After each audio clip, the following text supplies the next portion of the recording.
Hello student, मैं आफाक अहमद।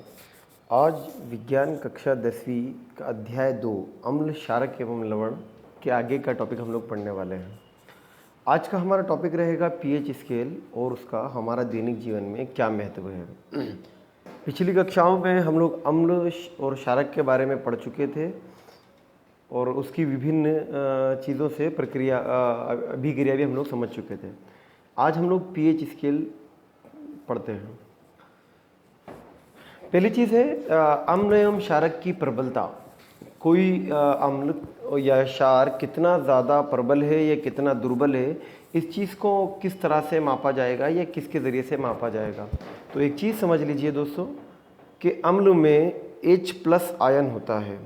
कोई भी अम्ल एसिड है तो उसमें H+ आयन होता है, कोई भी अम्ल है तो उसमें H+ आयन होता है, और क्षार है तो उसमें OH- आयन होता है ना।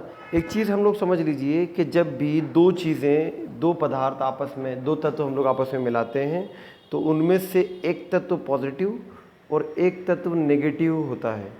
जिसमें से एक तत्व पॉजिटिव और एक तत्व नेगेटिव, एक पे धनायन और एक पे ऋणायन होना आवश्यक होता है, तब जाकर ही वो दोनों पदार्थ आपस में, तत्व आपस में मिलते हैं, वरना वो तत्व आपस में नहीं मिलेंगे।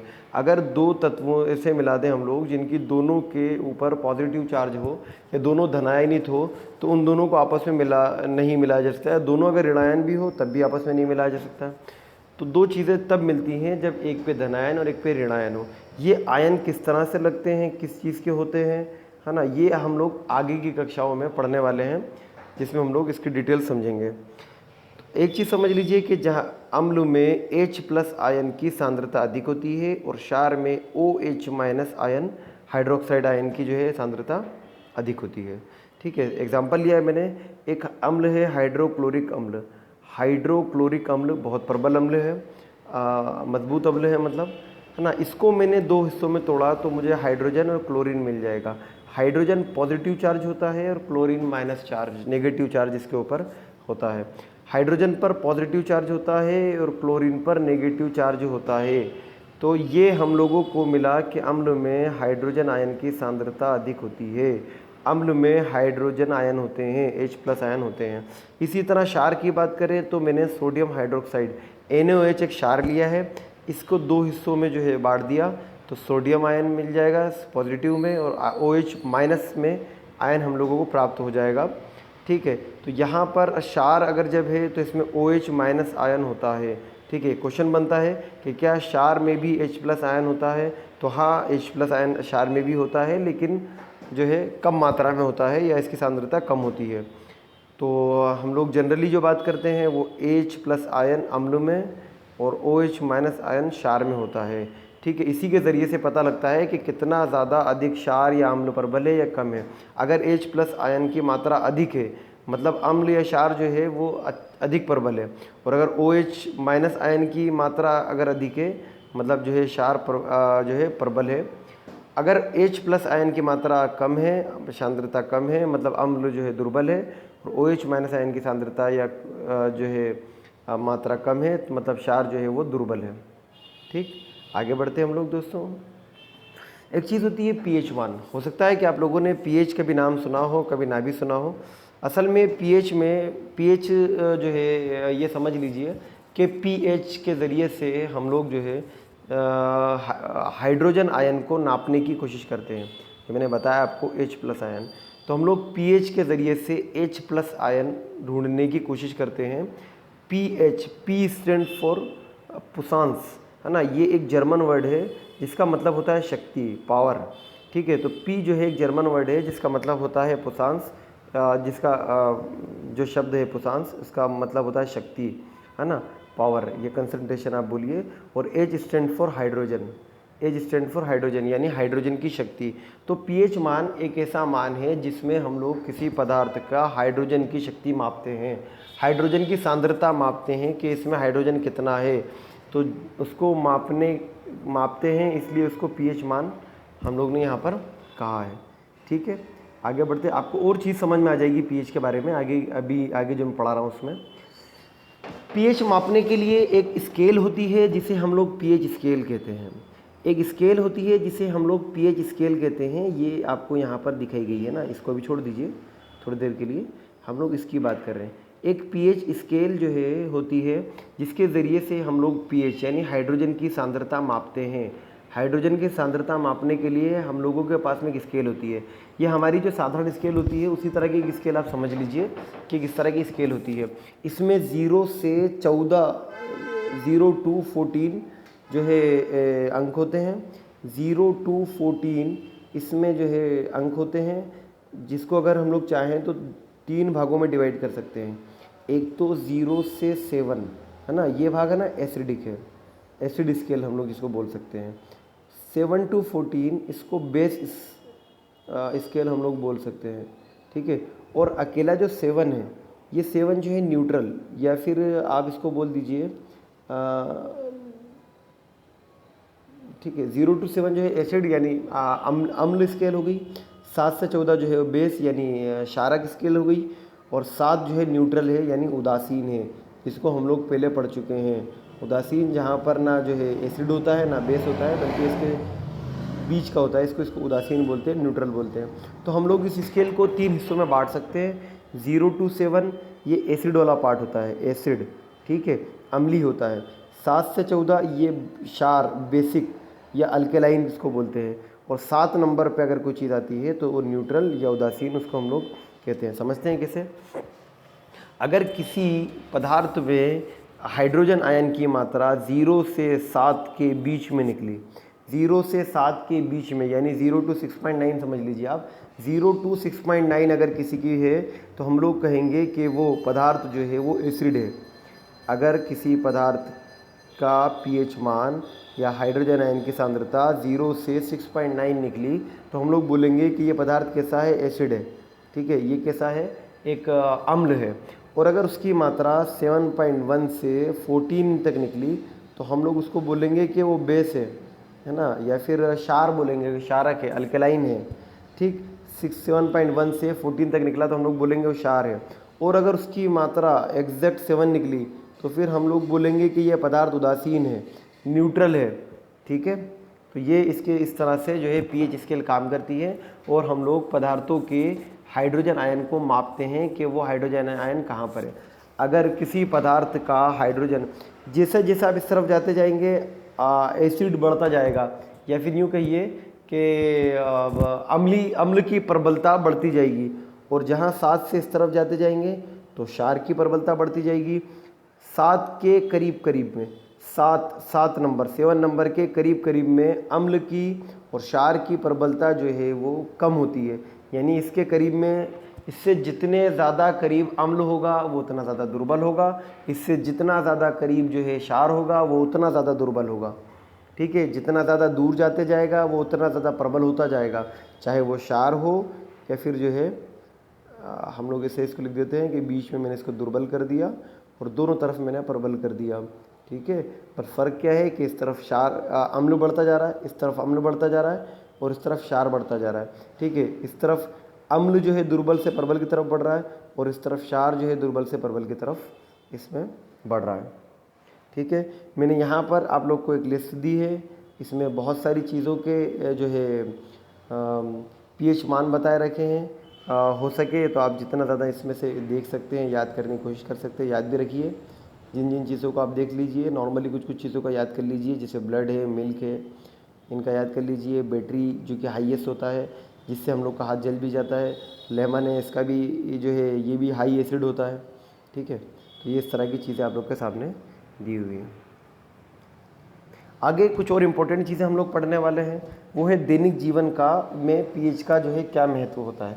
हम लोग जो पीएच पढ़ रहे हैं ये कोई फालतू की कोई चीज़ नहीं है, या ऐसे ही कोई चीज़ नहीं है कि खाली लेबोरेटरीज़ में और साइंटिस्ट लोगों को इस्तेमाल होने वाली कोई चीज़ है, बल्कि ये दैनिक जीवन में हर आदमी के प्रयोग में आती है। किस किस तरह आती है उसके खाली कुछ एग्जांपल्स हम लोग लेते हैं, जो आप लोग के जो है आप लोग की पुस्तक में, आप लोग की किताब में है, आप लोग के कोर्स में हम। पहली चीज़ है पशु और पौधों पर पीएच का क्या प्रभाव पड़ता है, ठीक है। पशु और पौधों पर पीएच का क्या प्रभाव पड़ता है। हम लोगों की गाड़ियों से धुआं निकलता है, हम लोगों के जो फैक्ट्रीज़ होती हैं उनमें से धुआं निकलता है ना। इसी तरह से और ऐसी जगहों से धुआं निकलता है। ये धुआं असल में खाली धुआं नहीं होता, बल्कि इसके अंदर कई हज़ार्डस और जो है नुकसानदायक कई पदार्थ होते हैं, जो मेनली सल्फ्यूरिक और नाइट्रिक एसिड जो है होता है। ये सल्फ्यूरिक और नाइट्रिक एसिड जो है हमारे वातावरण में चारों तरफ फैल जाता है। सल्फ्यूरिक और नाइट्रिक एसिड हमारे वातावरण में चारों तरफ फैल जाता है, हमारी जो आसपास जो गैसेस हैं उसमें मिल जाता है और आसमानों की तरफ चले जाता है। वहाँ पर ये बादल जहाँ पर बनते हैं पानी के साथ में, उसके साथ में ये मर्ज हो जाता है, मिल जाता है, और जब पानी बरसता है तो उस पानी के साथ में ये जो हज़ार्डस जो नुकसानदायक जो पदार्थ होते हैं ये भी बरसते हैं। सल्फ्यूरिक व नाइट्रिक एसिड जो होते हैं ये भी इसके साथ में जो है ना बरसते हैं। और इस चूँकि ये एसिड होता है और ये पानी के साथ बरसता है, इसलिए ऐसी बरसात को एसिडिक रेन या एसिडिक बारिश बोला जाता है। ठीक है, अम्लीय वर्षा जिसको बोलते हैं, सॉरी अम्ल वर्षा। आप लोगों ने शायद हो सकता है कि पिछली कक्षाओं में इसके बारे में पढ़ा होगा, एक क्वेश्चन पिछली कक्षाओं में आप लोगों ने पढ़ा होगा कि जो है ताजमहल का कलर जो है वो पीला क्यों पड़ता जा रहा है इस तरह से, तो वो अम्ल वर्षा के कारण होता है। ठीक है, तो हम लोगों ने देखा कि किस तरह से नुकसानदायक जो है एसिड जो है हमारी गाड़ियों से और हमारी फैक्ट्री से निकल कर हमारे वातावरण में मिल जाता है और वहाँ से पानी की शक्ल में हमारी धरती पर जो है आता है, बरसता है। ठीक है, जब ये पानी धरती पर बरसता है तो पानी की मिट्टी और ज़मीन की मिट्टी और पानी इन दोनों में मिल जाता है। ठीक है, अब चूँकि एसिड था, हज़ार्डस पदार्थ था, नुकसानदायक चीज़ थी, तो जब ये पेड़ पौधों में मिलेगा तो ये पेड़ पौधों को नुकसान देगा, इसकी जान लेगा, इसको ख़त्म करेगा, इसकी फर्टिलिटीज़ कम करेगा हमारे ज़मीन की, है ना, इस तरह से बहुत ज़्यादा नुकसानदायक करेगा। इसी तरह से जब ये पानी में मिलता है तो पानी में उपस्थित जो जलीय जीव होते हैं, है ना, जब ये एसिड जब बरसता है और एसिड का पीएच मान अगर बहुत कम होने लगा या एसिड प्रबल होने लगी, है ना, इसका मान जो है 0 से नियर बाय रहा, जितना ज़्यादा करीब रहेगा 7 से जितना ज़्यादा दूर रहेगा उतना ज़्यादा प्रबल होगा। अगर ये ज़्यादा प्रबल हो गया और ये पानी में आकर मिल गया तो पानी के अंदर मौजूद जो जीव जंतु होते हैं वो सारे जीव जंतु इसको पूरी तरह से कैच नहीं कर पाएंगे और मछलियाँ और इस तरह की चीज़ें जो इसके अंदर से मरना चालू हो जाएंगी। तो ये जो पीएच होता है, पीएच का जो मान होता है, इसका हम लोगों के दैनिक जीवन पर या हमारे पशु और पौधों पर जो है इसका इफ़ेक्ट पड़ता है। आगे बढ़ते हैं, बगीचे और खेत की मिट्टी पर पीएच का क्या असर पड़ता है। हम लोगों के घरों के बाहर अक्सर लोग गार्डन बनाते हैं या फिर हम लोग कुछ पौधे उगाते हैं या फिर जो है किसान जो है खेती करता है और अलग अलग जो है फसलें उगाता है।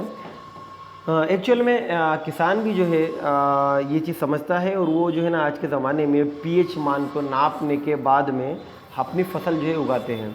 पीएच मान को नापने के लिए कोई बहुत ज़्यादा कुछ अजीब और गरीब कोई चीज़ की ज़रूरत नहीं है, बल्कि यूनिवर्सल जो है इंडिकेटर आता है, क्या बोलते हैं इसको, यूनिवर्सल सूचक एक आता है ना। जैसे हम लोगों ने वो पढ़ा था कि लिटमस पेपर वाला हम लोगों ने जिस तरह का देखा था, उसी तरह का एक सूचक होता है जिसके ज़रिए से हम लोग हमारे खेत की कुछ मिट्टी लेते हैं, उसको पानी थोड़ा सा पानी मिलाकर और उसको जो है ना अच्छे से हिला लेते हैं, फिर उसमें से पानी जो है उसको निकाल देते हैं छान कर, और जो मिट्टी बचती है फिर उसको हम लोग उस यूनिवर्सल सूचक जो होता है उसके ज़रिए से हम लोग उसका पीएच मापते हैं।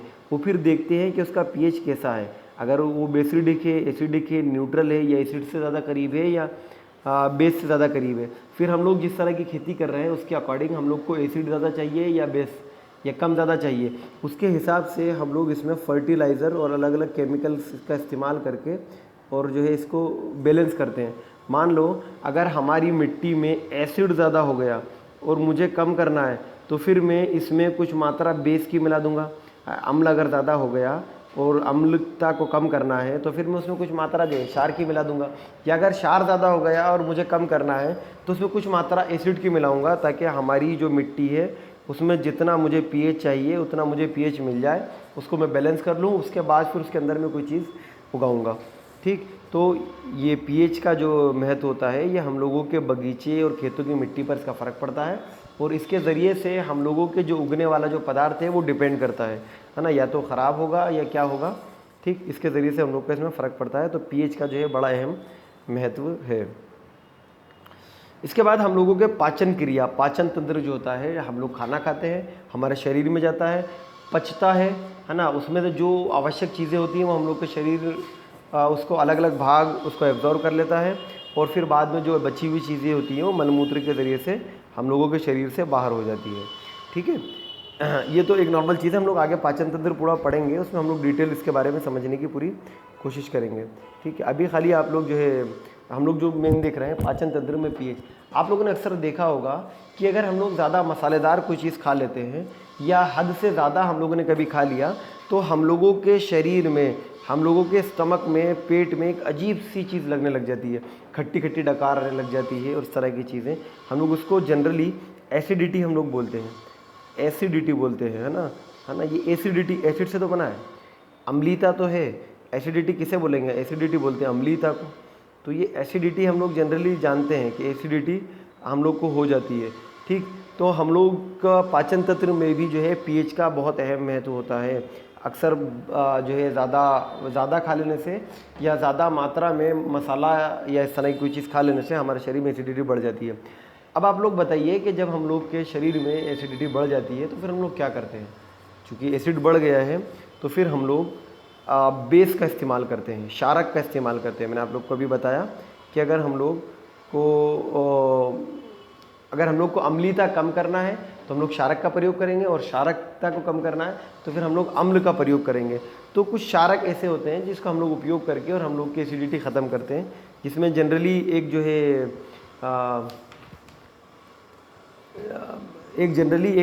है क्षारक यूज़ होता है जिसे एंटासिड बोलते हैं, एंटासिड, है ना। जनरली एक कंपनी ने इसका नाम जो है इनो रखा है, जिसे हम लोग ऐसी कभी कंडीशन में जनरली इस्तेमाल करते हैं। इनो पीने से हम लोग की ये जो शरीर का जो एसिडिटी बढ़ जाती है ये कम हो जाती है। उसकी वजह क्या है? क्योंकि ये एक बेस होता है और ये इसकी अम्लीता को कम कर देता है या ख़त्म कर देता है। ठीक है, तो हम लोग जब भी हम लोग की एसिडिटी बढ़ जाती है तो हम लोग सोडा या इस तरह की कोई चीज़ उपयोग करते हैं, क्योंकि सोडा भी क्षार होता है और क्षार अगर हम लोग उपयोग करेंगे तो वो एसिड को कम करने में मदद करता है। तो हम लोग इनो का उपयोग करके और पाचन तंत्र के पीएच को बैलेंस करते हैं। ठीक है, तो ये हम लोग के दैनिक जीवन में उपयोग होने वाली चीज़ है। एक और चीज़ है जो आज के लास्ट हम लोग पढ़ने वाले हैं, पीएच के कारण दंत क्षय, है ना। पीएच का दंत क्षय में कितना महत्व होता है। हम लोगों के जो दांत होते हैं, है ना, जनरली दांत हम लोग का जो दांत होते हैं इसमें हम लोग मान लो कोई चीज़ मैंने खाई, स्पेशली नाइट टाइम में मैंने कोई चीज़ खाई और फिर उसके बाद में कुल्ला भी नहीं किया और मैंने दांत वगैरह साफ़ भी नहीं किए, ब्रश भी नहीं किया, तो फिर क्या होता है कि हमारे जो दांत होते हैं, दांत के ऊपर इस तरह की पीली परत जमने लग जाती है।